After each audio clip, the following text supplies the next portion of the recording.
All right. So in our last example, we looked at using the accounting equation to record our transactions.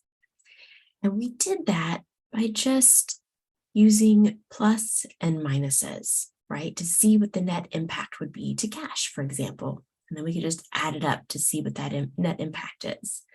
But in reality, accountants don't use just columns with positive and negative figures. It'd be too easy to make a mistake, and then volume of transactions they would have would just be overwhelming. So we actually use something called a T account. In its simplest form, this is what it looks like, a T.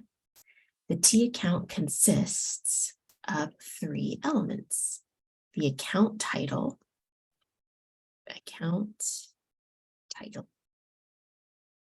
the left side of the account, and the right side of the account. Now we have accounting names for the left and the right side. The left side of an account is called the debit side, abbreviated DR. The right side is called the credit side of the account. It's abbreviated CR. That's it. Okay.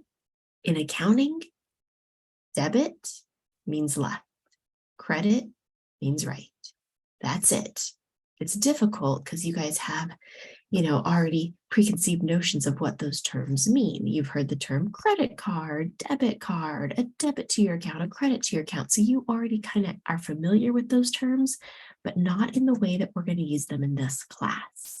So please, for our purposes, just think debit means left, credit means right.